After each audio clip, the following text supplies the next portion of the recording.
देवी और सज्जनों, हमारे माननीय प्रधानमंत्री जी सभा भवन में पधार चुके हैं। आप सभी से आग्रह है, कृपया करके शांति बनाए रखें और अपने अपने स्थान पर बैठ जाएं।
श्री गिरधारी लाल डोगरा मेमोरियल ट्रस्ट की ओर से मैं स्वर्गीय श्री गिरधारी लाल डोगरा जी की जन्म शताब्दी के अवसर पर माननीय प्रधानमंत्री श्री नरेंद्र मोदी जी, माननीय प्रतिनिधियों, ट्रस्ट के सदस्यों और उपस्थित देवियों और सज्जनों का स्वागत करती हूँ।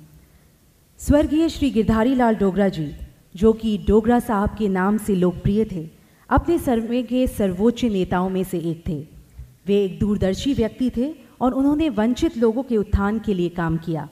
लोग उन्हें सच्चे गांधीवादी के तौर पर आज भी याद करते हैं। हम आज दिन भर डोगरा जी के बारे में बहुत कुछ जानेंगे और जल्द ही स्टेज पर भी हम अपने कार्यक्रम की शुरुआत करेंगे। धन्यवाद।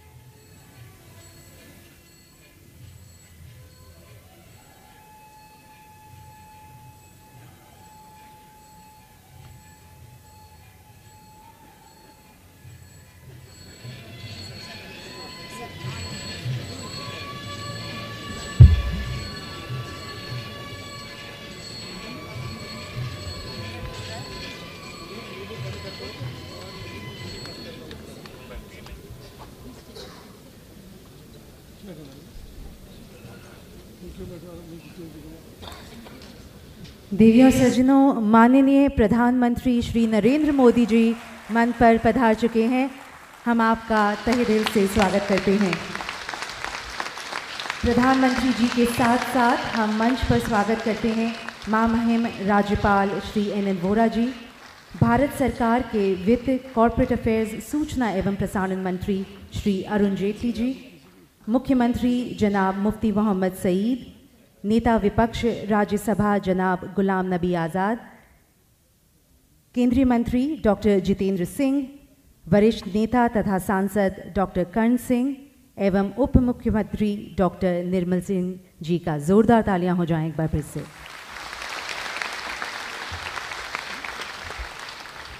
अब हम ट्रस्ट और परिवार की ओर से माननीय श्री नरेंद्र मोदी जी को सम्मानित करने के लिए माननीय वित्त, कॉर्पोरेट अफेयर्स, सूचना एवं प्रसारण मंत्री श्री अरुण जेटली जी को आमंत्रित करते हैं।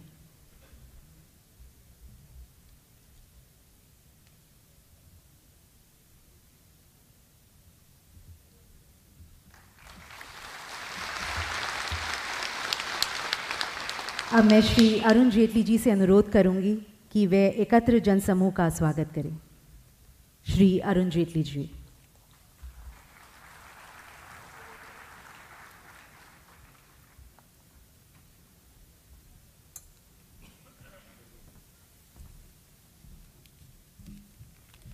माननीय प्रधानमंत्री जी, महामहिम राज्यपाल जी, जम्मू कश्मीर के मुख्यमंत्री मुफ्ती साहब, राज्यसभा में प्रतिपक्ष के नेता श्री गुलाम नबी आज़ाद जी, इस देश के वरिष्ठ विचारक और नेता डॉक्टर करण सिंह जी, केंद्रीय मंत्री डॉक्टर जितेंद्र सिंह जी, उप मुख्यमंत्री डॉक्टर निर्मल सिंह जी और मित्रों,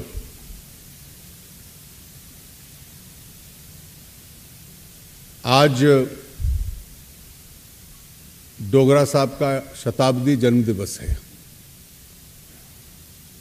और उस शताब्दी जन्म दिवस मनाने के उपलक्ष्य में हम सब लोग यहाँ एकत्रित हुए हैं।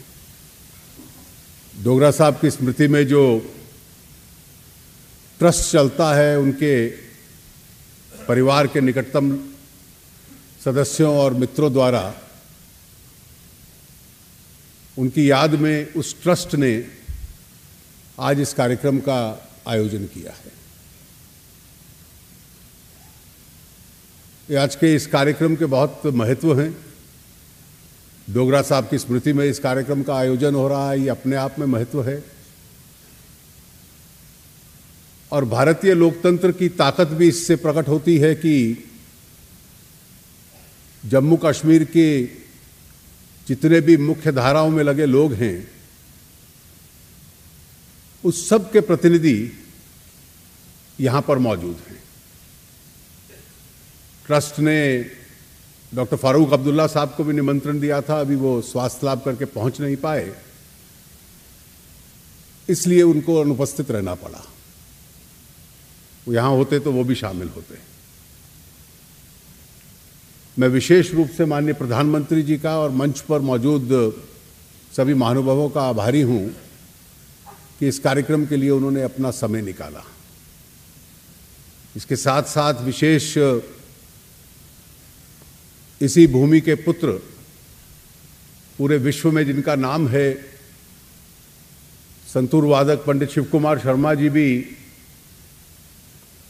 इस कार्यक्रम के लिए विशेष रूप से आए हैं, जिन्होंने इस सूबे की एक कला को पूरी दुनिया में प्रसिद्ध किया है। मैं उनका भी हृदय की गहराई से बहुत आभार व्यक्त करता हूं। शायद इस मंच पर डॉक्टर करण सिंह जी से को लेकर कई अन्य लोग ऐसे हैं जिनको डोगरा साहब का अनुभव बहुत पुराना था। शायद डॉक्टर साहब का सबसे पुराना होगा। जब डॉक्टर साहब 40 के दशक में पहली बार सदर रियासत बने तो डोगरा साहब जम्मू कश्मीर सरकार के उस वक्त वजीर थे। कभी चुनाव नहीं हारे और 26 बजट फाइनेंस मिनिस्टर की हैसियत में उन्होंने पेश किए।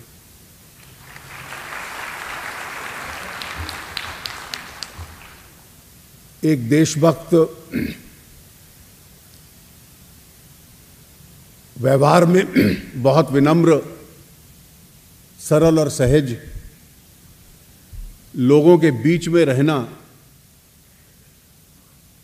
और व्यक्तिगत ईमानदारी और इंटेग्रिटी के साथ अपना राजनीतिक जीवन चलाना और हर प्रकार के राजनीतिक लोगों के साथ संपर्क रखना। अपनी पार्टी के वफादार थे, मैंने कभी उनको शिकायत करते हुए नहीं देखा, जो कि कई बार राजनीतिक लोगों का स्वभाव होता है। लेकिन शेख साहब से लेकर पंडित प्रेमनाथ डोगरा तक हर एक के साथ एक प्रकार से व्यक्तिगत संबंध रखना उस सामाजिक और राजनीतिक जीवन का वो उदाहरण थे।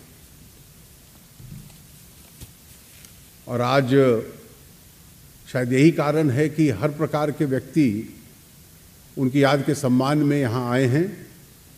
मैं ट्रस्ट की ओर से आप सबका और विशेष रूप से माननीय प्रधानमंत्री जी का, अन्य महानुभावों का जो इस कार्यक्रम के लिए आए हैं, बहुत बहुत आभार व्यक्त करता हूं। आप सबका धन्यवाद।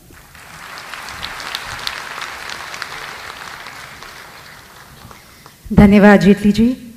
देवियों संजनों, अब मैं पंडित शिव कुमार शर्मा जी को मंच पर आमंत्रित करती हूं कि वे अपने संगीत से हम सभी को मंत्रमुग्ध करें। जोरदार तालियां हो जाएं पंडित शिव कुमार शर्मा जी के लिए।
शीर्ष पे विराजमान माननीय प्रधानमंत्री जी और विशेष अतिथिगण, सबको मेरा नमस्कार और मेरी तरफ से बहुत बहुत अभिनंदन।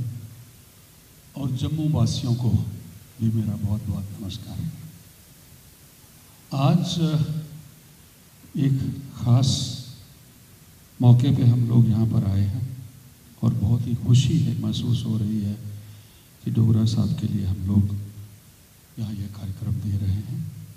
हमारे भारतीय शास्त्रीय संगीत में कई एक राग ऐसे हैं जो लोक संगीत से हमने लिए और उनको शास्त्रीय संगीत का रूप दिया। और मैं ये समझता हूँ कि हमारे डुग्गर प्रदेश की देन भारतीय शास्त्रीय संगीत को राग पहाड़ी है। यहाँ के लोक संगीत में से लेकर के उसको राग बनाया गया। तो आज मुझे याद आ रहा है मेरी कई संगीत सभाओं में डोगरा साहब का ये प्रिय राग था। उन्होंने कई मरतबा मेरे से सुना और मैं जम्मू के एक दो लोकगीत पहले आपको सुनाऊंगा, 2 लोकगीत सुनाऊंगा। उसके बाद उसको हम शास्त्रीय संगीत के कैसे बजाते हैं, तीसरी रचना उसमें होगी पहाड़ी पर आधारित।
साथ जो संगीतज्ञ संगत कर रहे थे पखावज पर भवानी शंकर जी, और तबले पे राम कुमार मिश्रा जो हमारे देश के महान गायक चंदूलाल मिश्रा जी के सुपुत्र हैं, अनोखे लाल जी के नाती हैं, और तानपुरे पे थे जापान से मेरे शिष्य ताकाहिरो आराई। धन्यवाद। एक बार जोरदार तालियां हो जाएं पंडित जी के लिए। बहुत बहुत धन्यवाद पंडित जी आपका। देवियों सज्जनों, अब मैं डॉक्टर कर्ण सिंह जी को आमंत्रित करती हूँ कि और उनसे अनुरोध करती हूँ कि वे कुछ शब्द कहें। जोरदार तालियां हो जाएं डॉक्टर कर्ण सिंह जी के लिए।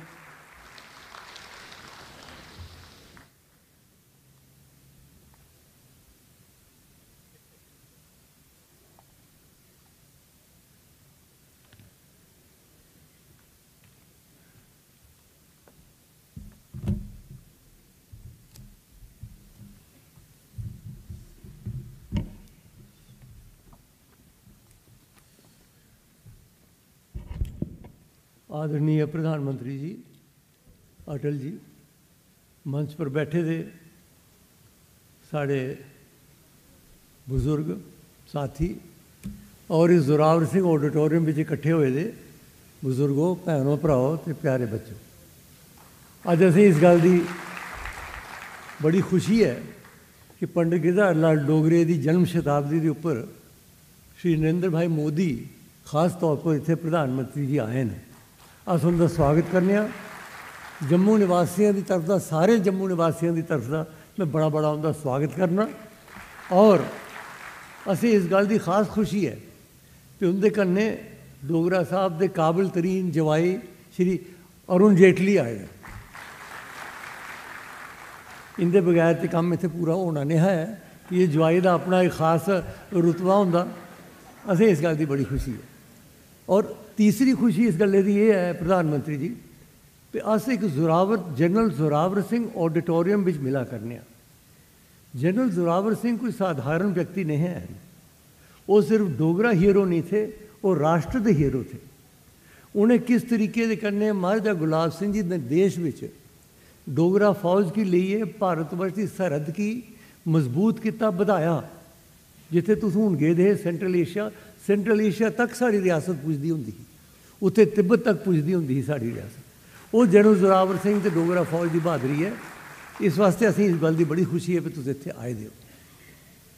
डोगरा साहब का जियां अरुण जी ने गलाया, मेरा संबंध डोगरा साहब के कन्ने 1949 च होया। 66 साल हुई है, बड़ा अरसा होंदा 66 साल। मैं 18 साल का हाँ, वो मेरी समझे मेरे तो 10-15 साल बड़े है। तो उसले का उनके कन्ने बड़ा अच्छा सारा सुगम संबंध रहा। 52 सदरे रियासत बनया। कई बार उन्हें मैं शपथ दी। जियां उन्हें दसिया फाइनैंस मिनिस्टर उन्हें 25-26 साल फाइनैंस मिनिस्टर रहे। ये रिकॉर्ड हो सकता और मैं मतलब दुनिया कदें कोई 26 साल नहीं रहा हो। और उसका बड़ा रिकॉर्ड ये है कि बिल्कुल बेदाग रहे। इन्ने साल मंत्री रहने के बाद कदे उनके पर कोई दाग नहीं लगा। बिल्कुल साफ सुथरे आदमी थे। जमीन कन्ने मिले दे लोग थे। जिसले कुछ जाना तो भुइयां बेही आना उनके कन्ने। और बड़े मुदब्बर, बड़े समझदार आदमी थे। जम्मू कश्मीर की सियासत में उतार चढ़ाव बड़े होंगे आए, नहीं पता सारे गल का। लेकिन डोगरा साहब जोड़े थे वो एक स्तंभ की तरह, वो राष्ट्रीय हित वास्ते और साढ़े देश के भलाई के वास्ते वो हमेशा बड़ी अच्छी राह देंदे होंदे हे। और जिसले मैं इलैक्शन लड़ना शुरू कीतियां उस वेले वो हमेशा अक्सर मेरे कन्ने रहिंदे। और अस जंदे होंदे साढ़े इलाके च कठुए, उधमपुर ते डोडा ते सनांदे होंदे हर एक जगह की ये कहानी है, ये हिस्टरी है, इयां करना चाहिए, इयां करना चाहिए। बड़ा कुछ मैं उनके तो सीखिया। मैं मशकूर हाँ। मजाकी भी बड़े है प्रधानमंत्री जी। एक बारी नहीं आखन लगे भी ये तो तुसें सुने दा होग भी कई बारी नेता बोलते लोग सही जाते। मैं हाँ सुने दा। उन्हें आख्या ये नहीं तुसें कदें सुने दा होग तो बोलदा बोलदा कोई सही आ। मैं वो कि'यां होई सकदा। उन्हें आख्या नहीं जी मेरे ने हुआ है। एक दिन मैं वो आखा दे मैं बड़ा लम्मा दौरा किया हा तो आखिरी जलसा खबरें मढ़ीन हा कि जगह कोई आखिरी जलसा तो बड़ी नींद लगी थी, थकी है। बोलते बोलते भी झपक आइए तो अखियां खुल गई, अजे बोला रहा मैं। इस किस्म दी गल्लां करदे हुंदे हे ओह् ते उंदी अज असीं बड़ी याद आवा दी ते डोगरा साहब दी लड़की डॉली ते मेरी लड़की ज्योति इत्थे कॉन्वेंट स्कूल कट्ठे पढ़दे हुंदे हे उस वेल्ले साढ़ा संबंध बने दा और मिगी उन्हें जिसले आख्या पे 100 साल के उपर मैं इत्थे हाज़र होना मैं जरूर होना और डोगरा साहब के कन्नै मेरी बड़ियां यादां न इसलिए मौका नहीं है कि ज़्यादा गल करा मैं सिर्फ एक तो प्रधानमंत्री जी ते अटल जी का स्वागत करना चाहना इस अटल जी साथ अरुण जी का तो दूआ यह है भी मैं डोगरा साहब की जन्म शताब्दी के उपर उन्हें भावभीनी श्रद्धांजलि अर्पित करना बड़ा बड़ा धन्यवाद।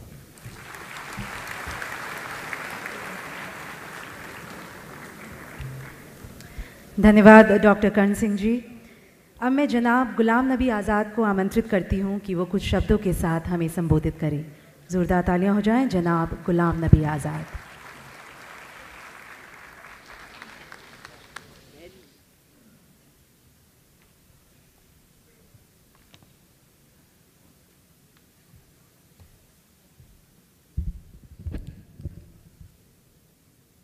प्रधानमंत्री जनाब नरेंद्र मोदी साहब, रियासत के राज्यपाल जनाब वोरा साहब, चीफ मिनिस्टर जनाब मुफ्ती मोहम्मद सईद साहब, फाइनेंस मिनिस्टर अरुण जेटली साहब, हम सब के बुज़ुर्ग leader doctor Karan Singh ji, Jitendra Singh ji, doctor Nirmal Singh ji और डोगरा साहब की सुपुत्रियाँ संगीता जी और निधि जी और उपस्थित सभी साथियों,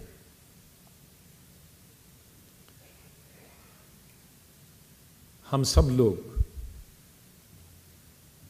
आज डोगरा साहब की जन्म शताब्दी मनाने के लिए जमा हुए। जब डॉक्टर करण सिंह जी और उससे पहले अरुण जेटली जी बता रहे थे कि 26 फाइनेंस बजट उन्होंने पेश किए, तो मैं देख रहा था कि देश में कितने ऐसे मंत्री होंगे जिन्होंने फाइनेंस मिनिस्ट्री में रहकर 26 साल बजट पेश किए होंगे, और उनमें से क्या एक भी होगा जो डोगरा साहब की तरह होगा जिनके पास घर नहीं।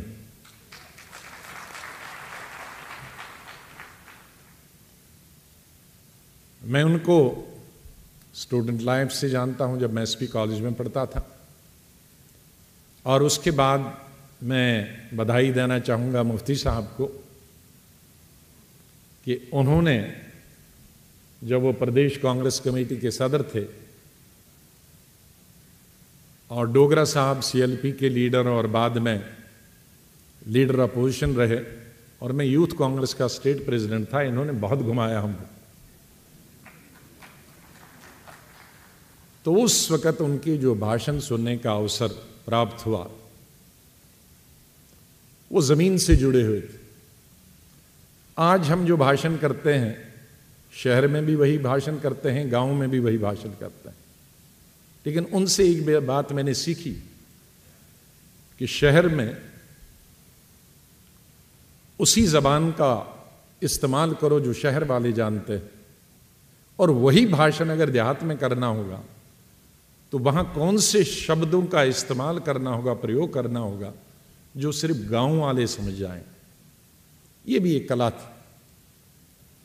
इतने पढ़े लिखे होने के बावजूद भी, लाहौर से ग्रेजुएशन होने के बावजूद, उनका तो बीए ढूंढना बड़ा मुश्किल, आज़ादी से पहले 40s में बड़ा मुश्किल होता था, अर्ली 40s, और उस वक़्त लॉ ग्रेजुएशन करके इतना सादा होना अपनी पूरी ज़िंदगी में, ये कोई सीखे तो डोगरा साहब से। मैं इस नतीजे पे पहुंचा कि किसी भी आदमी का बड़ापन उसकी दौलत से नहीं पहचाना जाता। मैंने बहुत बड़े बड़े पूंजीपतियों को भी, और जो नेता हैं जो पूंजीपति रहे हैं या पैसा जिनके पास रहा है, उनके शताब्दियां भी देखी हैं, जन्मदिन भी देखे हैं, मृत्यु दिन भी देखे हैं। लेकिन डोगरा साहब इस हाल में और हाल से बाहर कौन नहीं जानता कि हार्ड कोर 24 कैरेट कांग्रेसमैन थे, इससे किसी को इनकार नहीं। और पूरा जीवन उन्होंने कभी समझौता नहीं किया अपनी विचारधारा से, अपने सिद्धांतों से, नीतियों से। लेकिन आज इस मंच पर और मंच से नीचे अलग अलग विचारधाराओं के लोग हैं, बल्कि हम कहेंगे कि जितनी हमारे मुल्क में विचारधाराएं स्टेट में है, उनके मानने वाले, जानने वाले और प्रधानमंत्री स्वयं यहां मौजूद। इससे डोगरा साहब के बड़ेपन का एहसास आज होता है इस हाल के अंदर, कि जब इंसान के अंदर कुछ गुण होते हैं तो फिर विचारधारा से हटकर भी आदमी कोई झिझक नहीं होती है उनके जन्मदिन में शामिल होने के लिए। हम सबको अल्लाह ताला भगवान उनसे सीखने, उनके आदर्श, उनकी सादगी, उनकी ऑनेस्टी, उनकी इंटीग्रिटी और उनकी जो विचारधारा है, कभी उन्होंने कंप्रोमाइज नहीं किया, न रीजनलिज्म पे, न कम्युनलिज्म पे और न ही कास्टिज्म। इसकी आज हमारे मुल्क में सबसे ज़्यादा और हमारे स्टेट में उससे भी ज़्यादा ज़रूरत है। इन्हीं शब्दों के साथ मैं उनको श्रद्धांजलि अर्पित करता हूँ। बहुत बहुत धन्यवाद।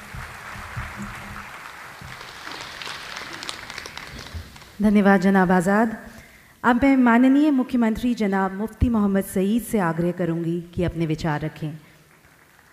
मुख्यमंत्री जनाब मुफ्ती मोहम्मद सईद।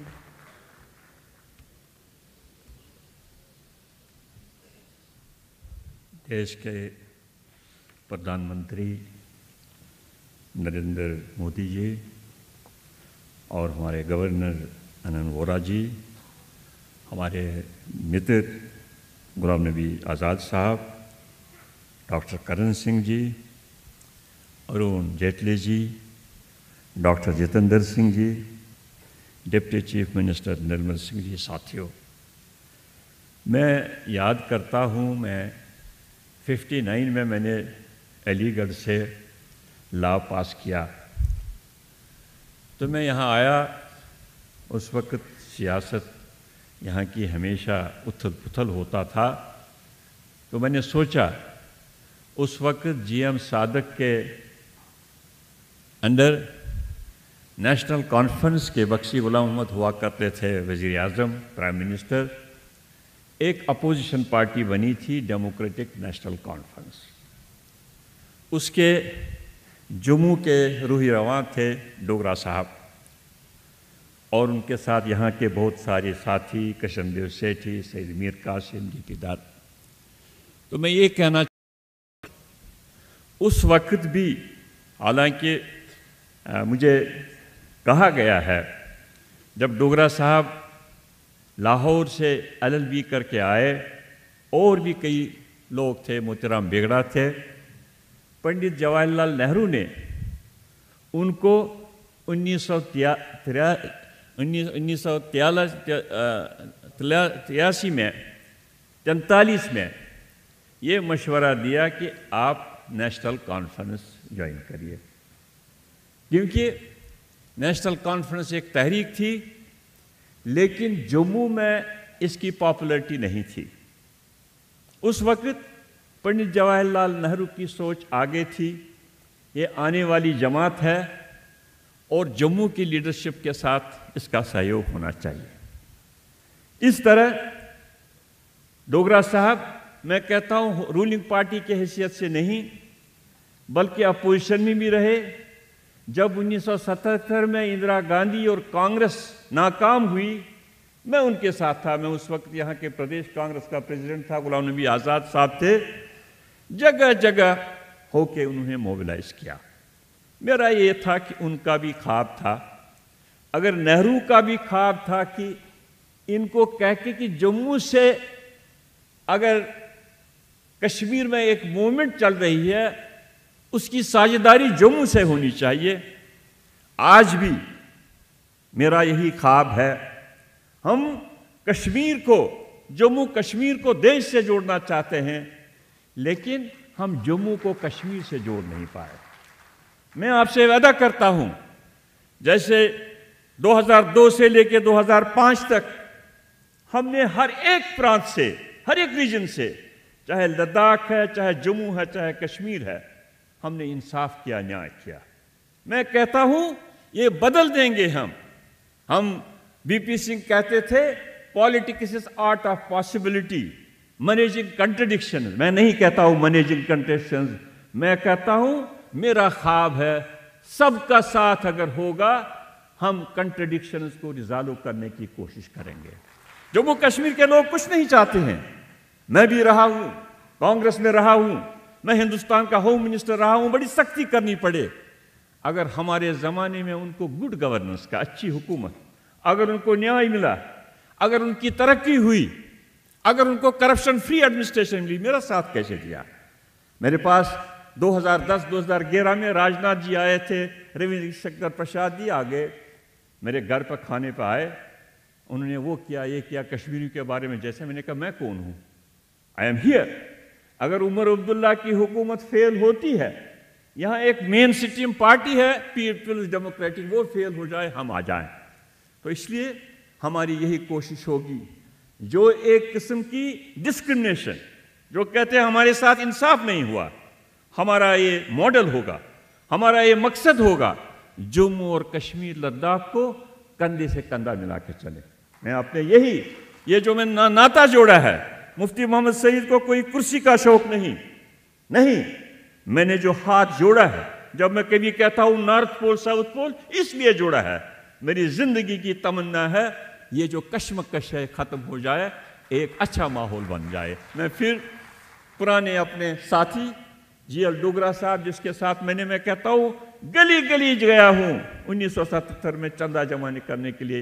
इंदिरा गांधी को आना था यहाँ जलसे में, मैंने उनका देखा है, कितना उनकी अपोजिशन में भी कितना देखा, ईमानदार आदमी। जैसे अरुण जेटली ने कहा कभी वो नाकाम ही नहीं हुए चुनाव में, हमेशा हीरानगर याद करते हैं। जब किसी को कहते हैं अपने कॉन्स्टिट्यूएंसी से कहते हैं हीरानगर, देख लीजिए डोगरा साहब, मैं उनके आत्मा को, उनको खराज अकीदत पेश करता हूँ और मशकूर हूँ जिन्होंने ये दिन मनाया, उनका भी मशकूर हूँ, उनकी यादें हमने ताज़ा की। शुक्रिया।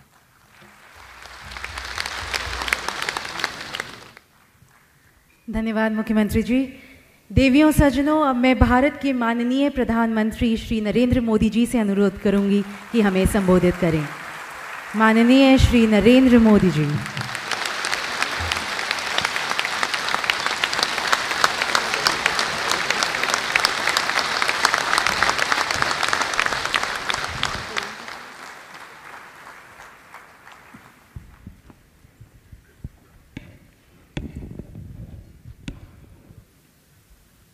मंच पर विराजमान जम्मू कश्मीर के राज्यपाल श्रीमान NN वोरा जी,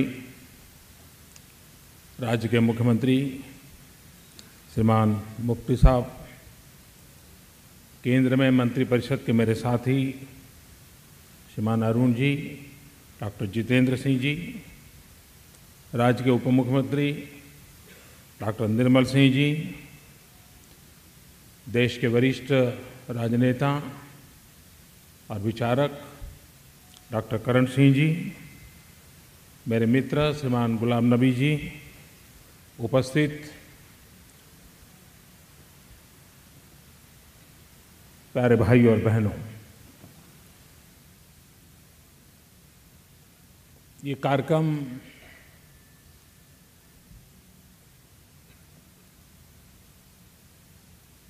गिरधारी लाल जी के नाम पर जो ट्रस्ट चल रहा है, उनके द्वारा आयोजित किया गया है और उनका ये शताब्दी वर्ष है। आमतौर पर राजनीति का दुर्भाग्य ऐसा है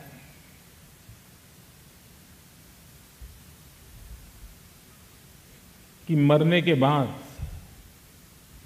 बहुत ही कम राजनेता जीवित रहते हैं।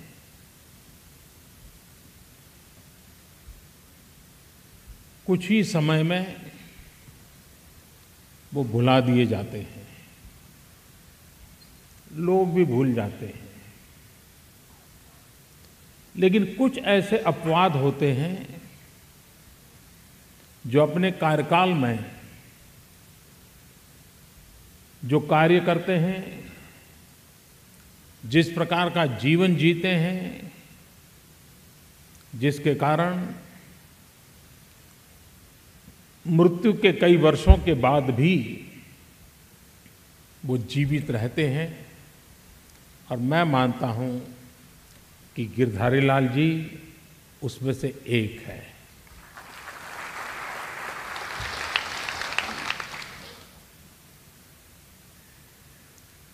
मैं कल यहाँ आने से पूर्व देख रहा था उनके जीवन की तरफ।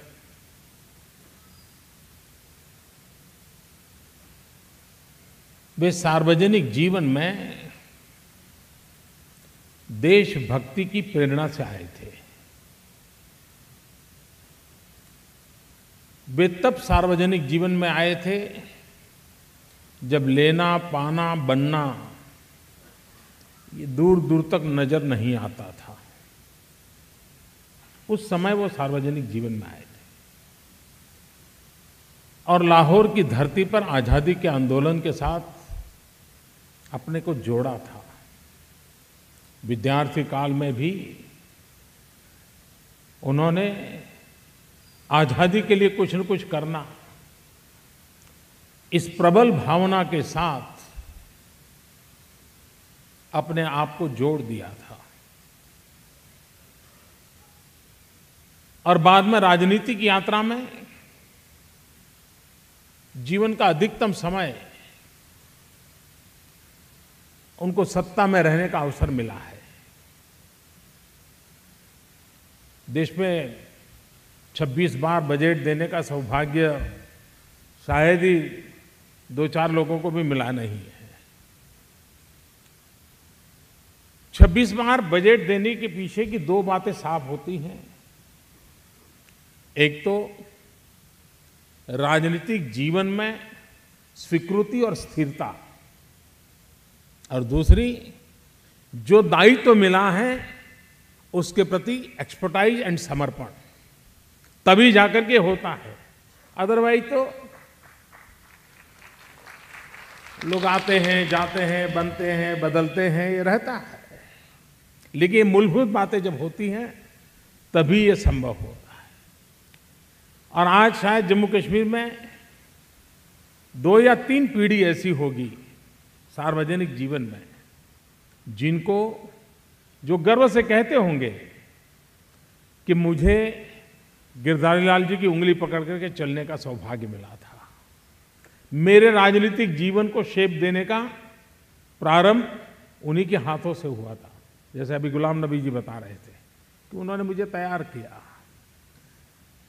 ये भी उनकी एक सफलता है कि अपने पीछे एक ऐसे कार्यकर्ताओं की परंपरा तैयार करना जो आगे चल करके राजनीतिक जीवन को आगे बढ़ाएं। और इस दृष्टि से भी वे सिर्फ राजनेता नहीं, लेकिन एक सार्वजनिक जीवन में निरंतर चेतना बनाए रखने का प्रयत्न करने वाले उन व्यक्तियों में से थे जिन्होंने पीढ़ियों को तैयार करने की चिंता की। मैं अभी यहाँ आया तो मैंने पहले उनकी प्रदर्शनी का उद्घाटन किया और प्रदर्शनी देख रहा था। एक बात मेरे मन को छू गई उस प्रदर्शनी में, और छू इसलिए गई कि आज के राजनीतिक जीवन में वो नजर नहीं आता है।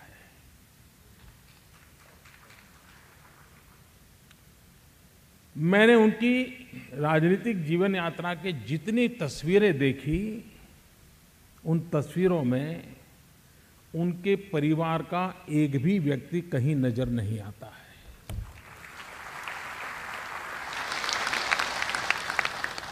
ये छोटी बात नहीं है। ये बहुत बड़ी बात है कि इतना लंबे समय का सार्वजनिक जीवन हो, राजनीतिक जीवन हो, सत्ता के गलियारों में हो, देश के सभी पहले प्रधानमंत्रियों के साथ निकट संबंध रहा हो, लेकिन कहीं पर भी राजनीतिक यात्रा में एक भी तस्वीर में परिवार मुझे नजर नहीं आया।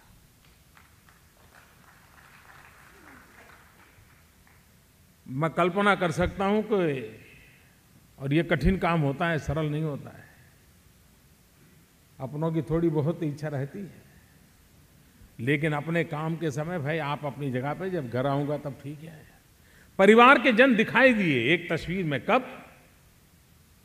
जब उनकी अंत्येष्टि की यात्रा की तस्वीर है, सिर्फ वहीं परिवारजन दिखाई दे रहे हैं। आज के राजनीतिक जीवन के लिए ये अपने आप में एक संदेश है। कभी कभार लोगों को लगता है कि भाई ये शताब्दी मनाना वगैरह क्या होता है। मैं मानता हूं यही सबसे बड़ा सबक होता है कि जब उनके जीवन को याद करते हैं, जो आज नजर नहीं आता है वो वहां नजर आता है, तो शायद कभी उस प्रकार से जीने की इच्छा कर जाती है, उस प्रकार से कुछ काम करने की इच्छा जग जाती है, वहीं से प्रेरणा मिल जाती है। और उस अर्थ में मैं मानता हूं कि उन्होंने सार्वजनिक जीवन की मर्यादाओं का पालन पल पल किया होगा, हर गतिविधि में इस बात का ध्यान रखा होगा, और तब जाकर के इतने लंबे कार्यकाल में यह संभव हुआ होगा। मुझे और एक बात भी नजर आती है कि डोगरा साहब को व्यक्तियों की परख बड़ी पक्की होगी, ऐसा मुझे लगता है। जैसे उन्होंने गुलाम नबी जी को युवा मोर्चा का अध्यक्ष बना दिया, तो व्यक्तियों की परख बहुत ही अच्छी रहती होगी। वो बराबर नाप लेते होंगे कि व्यक्ति ठीक है कि नहीं है।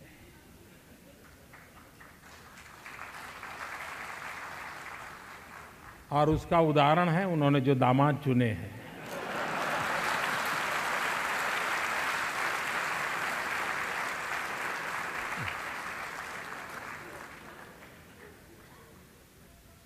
ये उनकी, वरना अरुण जी की विचारधारा को और उनकी राजनीतिक विचारधारा को कोई मेल नहीं था।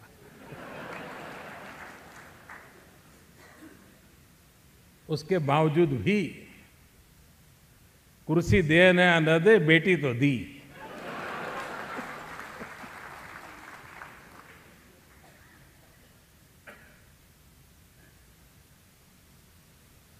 और ये भी विशेषता है कि दामाद ससुर के कारण नहीं जाने जाते और ससुर दामाद के कारण नहीं जाने जाते।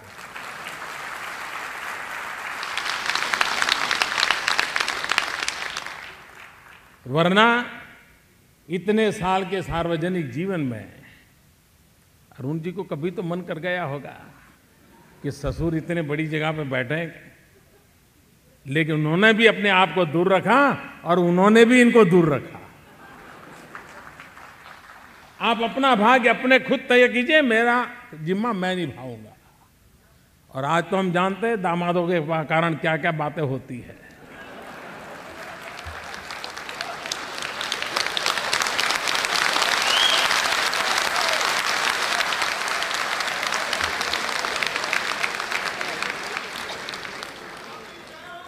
और इसलिए मैं कहता हूं कि किस दल से थे, किस विचार से जुड़े थे, किसके नेतृत्व में काम करते थे, इसके आधार पर सार्वजनिक जीवन नहीं चलता। और सार्वजनिक जीवन में एक अहम आवश्यकता है आज देश में, जो चिंता का विषय है, हम हमारी विरासत को बंटने न दें। कभी कभार तो हर कोई सार्वजनिक जीवन का व्यक्ति अपने अपने कालखंड में अपनी अपनी विचारधारा को लेकर के काम करता है, लेकिन वो जीता है देश के लिए, मरता है देश के लिए। हम जो बाद की पीढ़ी के लोग हैं, उनका काम नहीं है कि उनके लिए हम दीवार पैदा करें। हमारे लिए तो वो सभी महापुरुष हैं। उन सभी महापुरुषों ने जिसके लिए, देश के लिए काम किया है, आदर और गौरव का विषय होना चाहिए। इसमें कभी छुआछूत नहीं होनी चाहिए। वे नेशनल कॉन्फ्रेंस में थे, कांग्रेस में थे, प्रधानमंत्री को आना चाहिए कि नहीं आना चाहिए? सवाल ये नहीं है, आना इसलिए चाहिए कि उन्होंने अपने जवानी देश के लिए खपाई थी, और इसलिए हमारी विरासतें कभी बंटनी नहीं चाहिए, किसी भी विचार में ना हो। मुझे याद है जब अटल जी की सरकार बनी, पहली बार अटल जी प्रधानमंत्री बने थे। पहली बार या शायद दूसरी, पहली बार 13 दिन के थे या दूसरी बार मुझे याद नहीं रहा। और उसी दिन कम्युनिस्ट पार्टी एक बहुत बड़े नेता, जिनका केरल में स्वर्गवास हो गया, उस समय वो सत्ता में तो नहीं थे, और अभी तो शपथ समारोह पूरा हुआ था। उसी समय अटल जी ने कहा कि आडवाणी जी आप उनके अंत्येष्टि में जाइए, उन्होंने देश के लिए बहुत काम किया है। कम्युनिस्ट पार्टी के नेता थे, भारतीय जनता पार्टी के घोर विरोध करने वाली उनकी विचारधारा थी, लेकिन सरकार बनने के दूसरे ही दिन फूल मालाएं पहनने का कार्यक्रम नहीं, आडवाणी जी को वहां भेजा गया था। ये सार्वजनिक जीवन की आवश्यकता होती है। सार्वजनिक जीवन में अब हम यहां मस्ती से बैठे हैं, लेकिन परसों देखना आप कैसा मुकाबला होता है।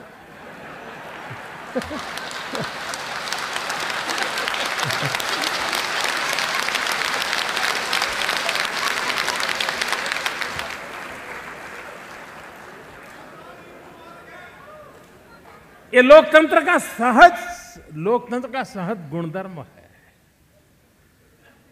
हर फोरम में अपनी बात होती है, लेकिन राजनीतिक छुआछूत नहीं चलती है। देश के लिए जीने मरने वालों के लिए समान भाव होना जरूरी होता है, उनके प्रति समान सम्मान होना जरूरी होता है, और उसी के तहत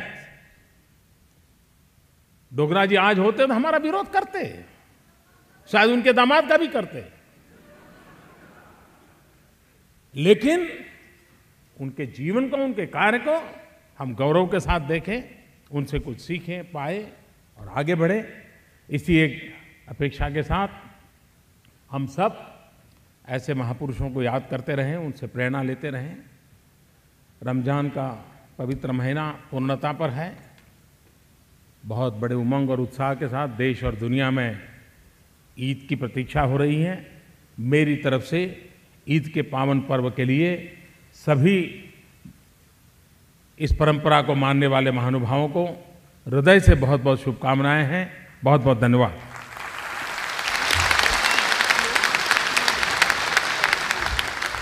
धन्यवाद प्रधानमंत्री जी, आपके प्रेरणादायक शब्दों के लिए आपका अनेकानेक धन्यवाद। एक बार फिर से हमारे सर्वप्रिय प्रधानमंत्री के लिए जोरदार तालियां हो जाएं।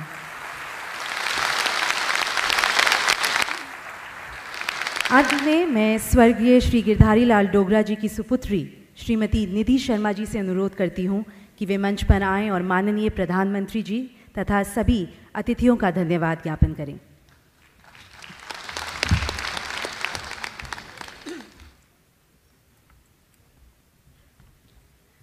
भारत के प्रधानमंत्री श्री नरेंद्र भाई मोदी जी, आपने अपने व्यस्त कार्यक्रम से समय निकालकर इस आयोजन में जो गरिमा प्रदान करी है, उसके लिए ट्रस्ट आपका आभारी है। आपके आशीर्वाद वचनों से हम सब के भीतर एक नई ऊर्जा का संचार हुआ है। आपको धन्यवाद देने के लिए मेरे पास शब्द नहीं है। जम्मू कश्मीर के राज्यपाल माननीय श्री NN वोरा जी, आपने भी इधर आने का कष्ट किया, इसके लिए हम आपके बहुत आभारी हैं। हमारे मुख्यमंत्री माननीय श्री मुफ्ती मोहम्मद सैयद जी, हम आपके भी शुक्रगुजार हैं कि आपने समय निकाल कर हमें राज्यसभा में प्रतिपक्ष के नेता श्री गुलाम नबी आज़ाद जी, आपने भी इधर आकर हमें बहुत हमारी हिम्मत बढ़ाई है। प्रधानमंत्री कार्यालय में श्री राज्य मंत्री श्री डॉक्टर जितेंद्र सिंह जी, आप तो गिरधारी लाल डोगरा जी की जन्मभूमि और कर्मभूमि से सांसद हैं। आपका आना हमारे लिए कि अपने से कम नहीं है। ट्रस्ट आपका आभारी है। डॉक्टर करण सिंह जी, जो कि विद्वान हैं, और आप तो पापा के साथ बहुत ही पुराना रिश्ता है, इसलिए आपका आना हमारे लिए एक आशीर्वाद है। डोगरा साहब के प्रति उद्गार व्यक्त करने वाले बच्चों का भी मैं आभार प्रकट करती हूँ। ट्रस्ट पंडित शिव कुमार शर्मा जी का और उनके साथियों का बहुत शुक्रगुजार है कि उन्होंने इधर आकर अपना कीमती समय हमें दिया और अपने संगीत से हमें बहुत हर्ष दिया। और अंत में ट्रस्ट इस सभागार में उपस्थित सभी लोगों के साथ उन लोगों का भी आभारी है जिन्होंने प्रत्यक्ष या अप्रत्यक्ष रूप से इस कार्यक्रम को सफल बनाने में योगदान दिया। बहुत शुक्रिया।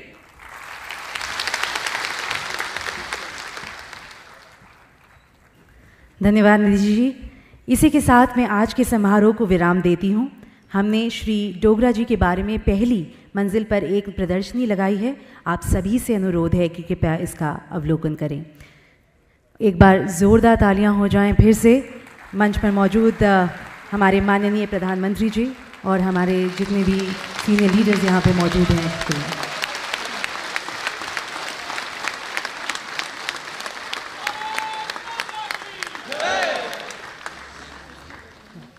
आप सभी से रिक्वेस्ट है अपनी अपनी जगह पे कृपया करके बैठ जाइए। अगले 5 मिनट के बाद हम गेट्स ओपन कर देंगे। धन्यवाद।